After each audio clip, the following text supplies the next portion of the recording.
is your Classic Metal Show right here on the ClassicMetalShow.com. That little number, that little friendly ditty was a brand new song from Devin Townsend. The name of that tune was Hear Me. It's from his new record called EMPATH. And on the line right now, I'm just going to say it, the creative genius behind that and Strapping Young Lad and the Devin Townsend Band and pretty much anything he's ever put his mind to, it is Devin Townsend. Devin, how are you, man? I'm quite well, man. Thanks for having me on. It's been a long time. Yeah, absolutely, man. Well, Devin, I have to tell you right from the start, anybody that goes into EMPATH not expecting to be worn out, sonically, is barking up the wrong tree. This is a record that takes a lot of listening to get. Do you agree with that?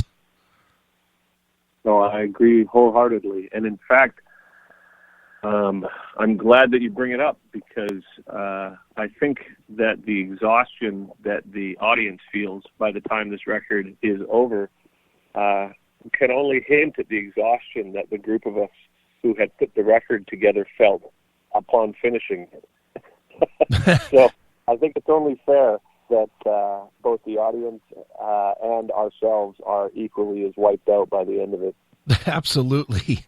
Well, Devin, listening to EMPATH, it's what I think I like best about it is it's one of those records, and there's very, very, very few of them, and the ones that are out there are by legendary people, but it just completely defies any kind of a definition. You can't call it metal. You can't call it rock. You can't call it pop.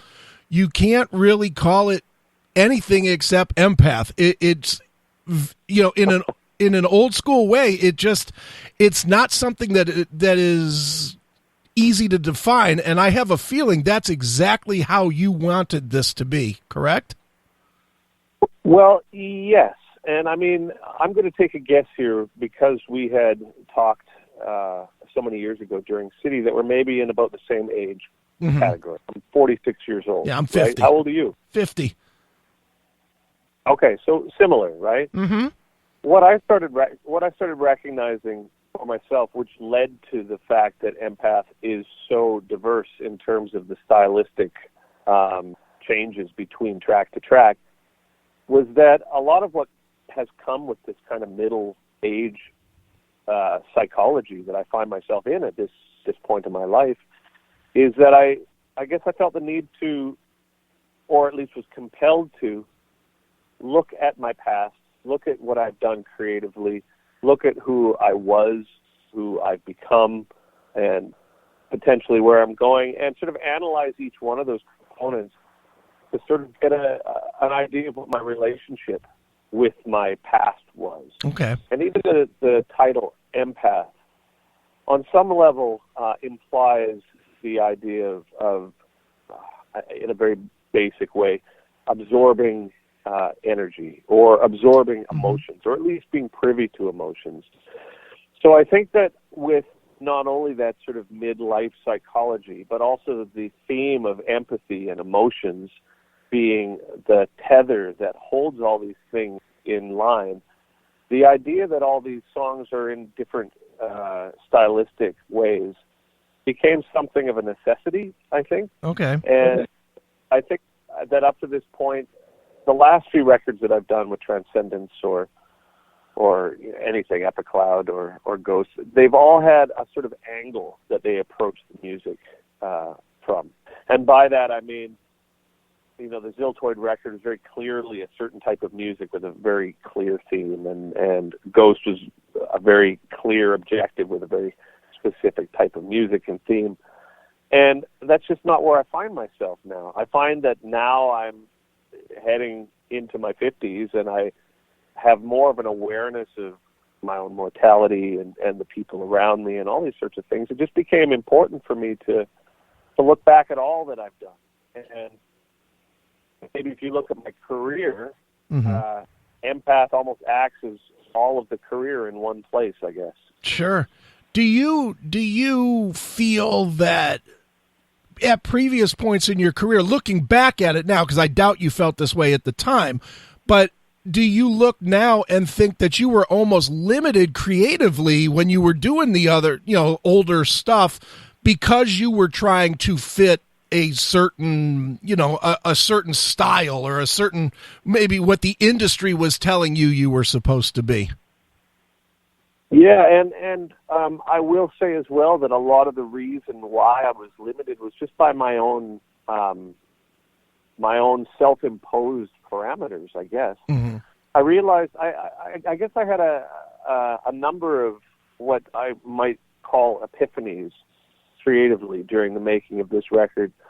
And one, and maybe the most dramatic of them all, was my recognition that the limits that were put on me creatively in the past were by and large put on me by myself. Mm-hmm. And, maybe there's a subconscious awareness with musicians that we want our music to be heard. Well, clearly there's that. And everybody kind of wants to fit in on some level.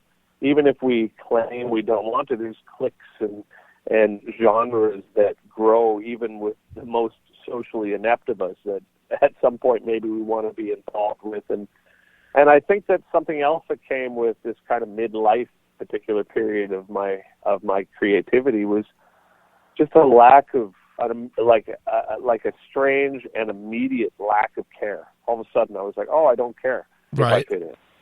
And I think up to this point I have, for whatever reason. And maybe there's a certain aspect of making things or being presented in public in ways that were embarrassing, or maybe I've made some mistakes in my career that have led to things that could be construed as a failure or what have you.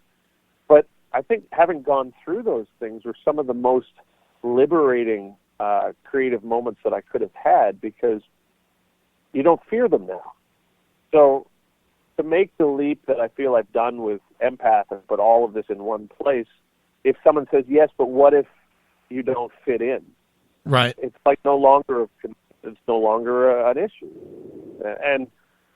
And to be fair, I don't think that's like something that is specific to me. I just think, again, it's like you get to a certain point in your life and you're just like, oh, fuck it. I just like, really, right? Who cares? And at that point, I was like, okay, well, you know what? I've always liked musical theater. I've always liked death metal. I've always liked ambient jazz. I've always liked these things. So if you feel like putting it in there, go for it. And as subtle of a recognition as that sounds when I say it now, it was kind of a big deal to me during the making of this. Sure. Would you say that because of the making of this and because of what you were going through creatively, that you've really become much more of an artist than a musician? I hesitate to call myself either sometimes. I mean, maybe I think on a practical level, the process that I hear myself describing in these interviews sounds more like some sort of art project, I guess, in the long run. But I would also be quick to point out that that's never been an objective. Okay. Right? Like I didn't start this with any feeling like I needed to prove myself as a quote-unquote artist or musician. It's much more of a compulsion that is rooted in me. Well, I mean, on a real practical level, I don't like suffering all the time. I don't like being terrified all the time. And I think that the world we live in, a lot of times, the only way to make anything that has a semblance of optimism or hope to it requires you analyzing your motivations, and like I said earlier, sort of going into your past and analyzing your relationship with your past with the express purpose of making something that then you can objectively view once it's done and hopefully get past the things that are holding you up. And my work in general has always been about that. Sure. And if there's been any sort of artistic value in it or musical value in it, I have to say that's more of a happy accident than than anything else. I'm just a perpetually confused and terrified person that is trying to be less so over time, and music is the byproduct of that. Sure. Well, Devin, one thing that is very obvious, and not just with this record, if there's a consistency really through your entire career, which it's tough to point to one, as I'm sure you're aware, but musically, you are not, and way more on this than probably anything else that you've ever done.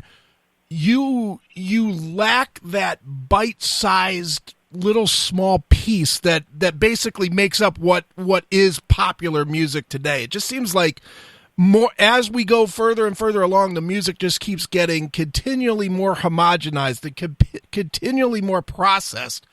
And you definitely avoid that. And I guess because you avoid that, I have to imagine that it's very hard for you to ever feel like you're done with a song or a full release or anything. I have to imagine you're constantly thinking, well, maybe this or maybe that, because it never feels, at least from a listener standpoint, it never feels like you would say, okay, this is done. It always feels like you said this is done for now. Does that make sense? Well, yeah, I'll answer that in three parts. One is a quote, and that is, music is never done. You just have to abandon it at some point. The second thing I would say is I am an unadulterated, dyed-in-the-wool, obsessive perfectionist who is fundamentally imperfect. So that certainly helps right. in continually creating things, because it's never fucking right. Right. And the third thing that I would say is I actively avoid might not be the right word, but I actively refrain from following paths that may lead to, and may in the past have led to, more exposure, more financial success, more fame, because as much as we all need money, and as much as fame is maybe good for being able to actualize some of these more outlandish projects, mm-hmm. I honestly believe that those things are in opposition to what's going to be healthy for me personally. Okay. And as long as I can kind of pay my bills, and as long as I like the quote that I've used often, which I really like, is as long as I don't have to say no to the guacamole, then it's like I have no desire for a higher level of fame than I have. Sure. Or any of that. And it's, I say this to a friend, and he's like, well, wouldn't you like to have $1 million and a boat or something? And I'm like, well, maybe, but it also brings with it, nothing's free, right? Right. And I've got what I need to do what I do. And the reasons why my work hasn't had that sort of bite-sized chunk, like you had described it as, mm-hmm. is also not me being, it's not me being provocative. I'm not trying to actively stay away from that stuff. It just, in the same way that I think that maybe having millions of dollars would be really unhealthy for me, I think that anytime I've tried to go towards something that was a little more accessible, I guess, mm-hmm. it just feels like wrong. Right. So because my work is so based on intuition and just following it where it leads, as soon as it starts feeling wrong, that's where it ends. So yeah, no, it sounds more romantic than it is. This is not me being like trying to make a statement off of it. I'm simply just doing what I do, I guess. Sure. Well, but that's been a hallmark to your entire career, is that everything that you've done, nothing has ever felt forced. It doesn't sound like I'm not picking on these bands, but it doesn't sound like you sat down to write the next Wanted Dead or Alive or Home Sweet Home or something like that that's just geared for the radio. It's always sounded like as a fan, it's always sounded like you've done the complete opposite, where you've gone out of your way to not do that, to write something that will challenge. And I'll tell you up front, the best thing in my world that you've ever done is Strapping Young Lad. I still listen to those records at least once a week. I love those records. But I don't think there's a single one of them that anybody could ever listen to and say, okay, that's a pretty decent record. You have to either fully commit to it or you don't. And I think that's in large part because you as a creator were either 1,000% in, or else you didn't give it to us to absorb. Well, this is true, and I will say two things about that. Is that, again, that sounds really romantic in hindsight. It sounds like, I picture myself on the top of a cliff somewhere with the wind blowing through my jacket, looking right. off like some sort of, I've got an artistic motivation that shall be unfettered by all, but it's not that way, man. Oh my God. It's, in hindsight, anything that appears as noble is just because I tried to write something like Wanted, Dead or Alive and just couldn't. Right. So I remember when I was younger, I really tried to write things that I thought were commercial. I really tried to write things that I was like, oh, clearly this is what the public wants.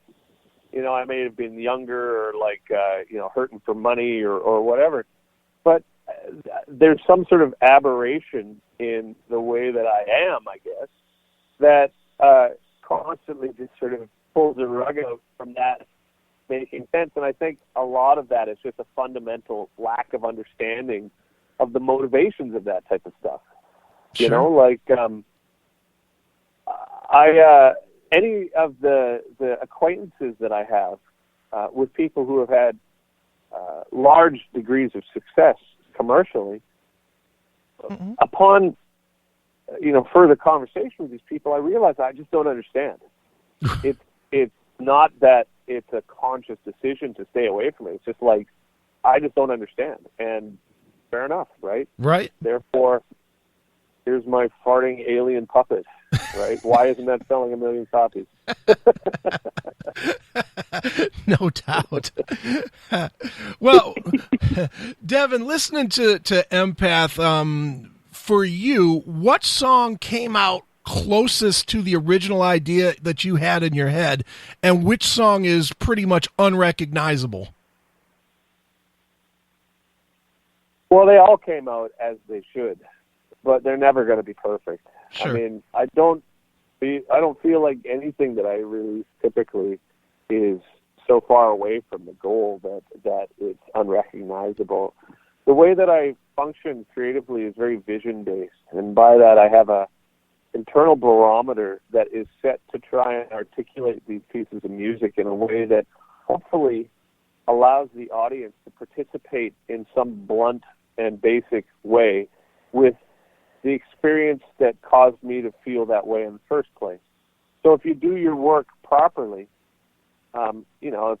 if you're present for birth or death or you have some sort of moment of spiritual or emotional significance from looking at the sky at night or something, there's a sense that's larger than you, that you are sometimes filled with. And music, art, sculpting, whatever the person's medium is a way of trying to say, look, it was something like this.